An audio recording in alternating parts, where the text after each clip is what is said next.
حاضرین کرام، گزشتہ 8 اجلاسوں کے برخلاف جن کے لیے موضوع پہلے سے طے کر دیے گئے تھے، اس آخری اجلاس کے لیے کوئی خاص موضوع مقرر نہیں کیا گیا ہے۔ صرف ایسے حضرات کی فہرست دے دی گئی ہے جو اس اجلاس میں خطاب فرمانے والے ہیں۔ ایسا شاید اس لیے کیا گیا ہے کہ دینی، ملی اور تعلیمی اداروں سے تعلق رکھنے والے اور ان میدانوں میں خدمات انجام دینے والے حضرات کے ذریعے وہ باتیں ہمارے طلباء اور نوجوانوں کے سامنے آئیں جو ان کے پیش نظر اغراض و مقاصد کو بدو کار لانے اور آگے بڑھانے میں مفید و رہنما ثابت ہو سکے۔ وقت کم ہے اور مقررین کی تعداد زیادہ ہے جن کے ارشادات سننے کا قدرتاً آپ کو زیادہ اشتیاق ہوگا۔ میں ان کے اور آپ کے درمیان زیادہ دیر حائل ہونا نہیں چاہتا۔ اس موقع پر صرف چند ضروری باتیں عرض کرنے پر اکتفا کروں گا۔ سب سے پہلے میں آپ کی توجہ اس سمت کی طرف مبذول کرانا چاہتا ہوں کہ اس کانفرنس کے انعقاد اور اس میں جو کچھ بھی کامیابی حاصل ہوئی ہے اسے آپ اپنی جد و جہد کی کامیابی کا کوئی پیمانہ یا اس کو کل حاصل اس کا کل حاصل تصور نہ کریں، بلکہ اسے بس اپنے کام کی تمہید اور اس کا محض ایک ابتدائی زینت سمجھیں۔ میرے اپنے خیال میں اس کانفرنس اور اس کے کامیابی نے آپ کے لیے کام کے بہت سی آسانیاں اور ساتھ ہی بہت سے نئے میدان فراہم کیے ہیں۔ ملک کے مختلف حصوں سے ہر طبقہ گروہ سے تعلق رکھنے والے بوڑھوں اور نوجوانوں کی اتنی بڑی تعداد کا یکجا ہونا، اشب و روز 3 دن ایک ساتھ رہ کر اجتماع کی مختلف سرگرمی میں ان کا حصہ لینا بجائے خود اپنے اندر ایک امید افزا پہلو رکھتا ہے۔ ان کے چہرے بشرے دیکھ کر اندازہ کیا جا سکتا ہے کہ وہ تفریح اور وقت گزاری کے لیے یہاں نہیں آئے تھے، بلکہ یہاں کی باتیں توجہ سے سننے، ان پر غور و فکر کرنے اور یہاں کے ہر چیز سے اچھا سبق حاصل کرنے ہی پر انہوں نے اپنا قیمتی وقت صرف کیا ہے، جس سے وجہ طور سے یہ توقع کی جا سکتی ہے کہ یہاں سے واپس جا کر ہمارے طلباء اور نوجوانوں کو سب سے پہلے اپنی اصلاح و تربیت کی فکر ہوگی اور ساتھ ہی وہ SIO سے اپنے کو قریب لانے اور اس سے وابستہ ہونے کی پوری کوشش کریں گے، اور جن کی عمریں جوانی کے حد سے تجاوز کر چکی ہیں وہ ایک طرف اپنی یہ ذمہ داری محسوس کریں گے کہ اپنی اولاد اور زیر تربیت افراد کی اصلاح کی طرف زیادہ سے زیادہ توجہ دیں اور SIO کے اغراض و مقاصد کو بروئے کار لانے اور تقویت پہنچانے میں ممکنہ کوشش سے دریغ نہ فرمائیں۔ محترم حاضرین، کانفرنس کا ایک اور قابل قدر اور SIO کے نقطہ نظر سے امید افزا پہلو یہاں کے مسلم غیر مسلم پریس کا رویہ بھی ہے۔ ہمارے لیے بات انتہائی خوشگوار خوشکن ہے۔ یہاں کی پریس کا رویہ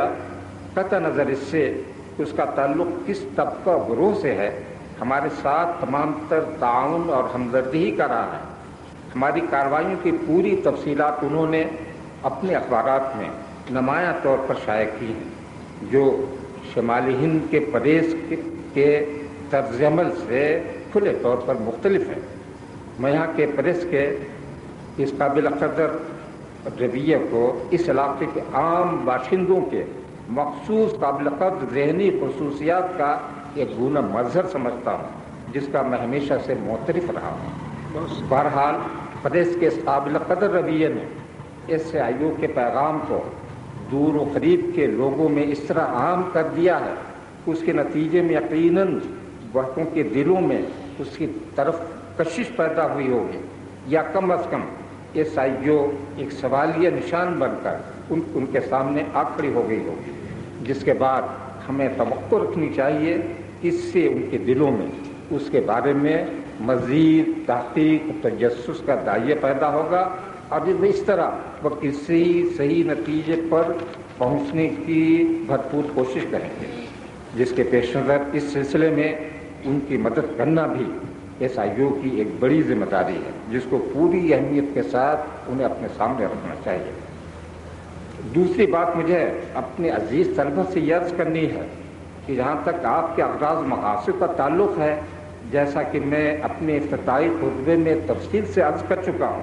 وہ ہر طرح صحیح اور برمحل ہی ہیں کہ ان کے ذریعے سے خاص طور سے اس مقصد کو بروئے کار لانا پیش نظر ہے جس کے لیے امت مسلمہ مبعوث ہوئی ہے۔ لیکن ظاہر ہے صرف ان باتوں کا اعلان و اظہار کافی نہیں ہو سکتا جب تک کہ ان کو عملی سرگرمیوں کی پوری پشت پناہی حاصل نہ ہو، اور اس سلسلے میں ہمارے طلبہ اور نوجوانوں کو ابھی بہت کچھ کرنے کی ضرورت ہے، جس سے بڑی حد تک الحمدللہ پوری طرح سے واقف ہیں اور اس کے لیے کوشاں بھی،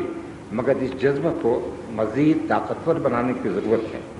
ان کے طے کردہ پروگراموں میں بہت سے ایسے کام ہیں جن کی بجا خود بڑی اہمیت ہے، لیکن جنرل سیکریٹری کی رپورٹ سے اندازہ ہوتا ہے کہ ابھی اس سلسلے میں بہت زیادہ جدوجہد کی ضرورت ہے، خاص طور سے غیر مسلم طلبہ میں کام، شادی بیاہ کی مصرفانہ رسموں کے انسداد یا پرسنل لاء کے تعارف اور اس کے ضمن میں پائی جانے والی غلط فہمیوں کے ازالے کے سلسلے میں انہیں ابھی بہت کچھ کرنا ہے۔ اسی کے ساتھ انہیں اسلام اور اس کے تقاضوں کا صحیح علم حاصل کرنے کی بھی طرف پوری توجہ کرنی چاہیے۔ ساتھ ہی کتاب و سنت سے واقفیت کے علاوہ انہیں کفر اور اس کی مختلف شکلوں سے بھی پوری آگاہی ہونی چاہیے۔ اپنے علم کو کامل اور ہمہ جہتی بنانے کے لیے انہیں اس زمانے کے باطل نظریات اور تحریکات کا پورا تنقیدی مطالعہ کرنا چاہیے، جس سے ان کے اپنے علم و ایمان میں قوت توانائی بھی پیدا ہوگی اور اس کے بعد ہی وہ دین کی صحیح خدمت بجا لانے کے قابل بن سکیں گے۔ اس زمانے میں علم کی کمی نہیں ہے، ہر طرف اس کے دریا بہہ رہے ہیں۔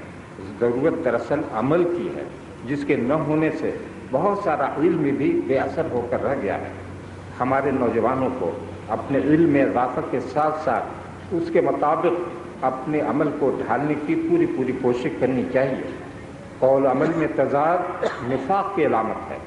یہ جو کسی حال میں کسی مومن کا شیوہ نہیں ہو سکتا۔ اس سلسلے میں ہمیں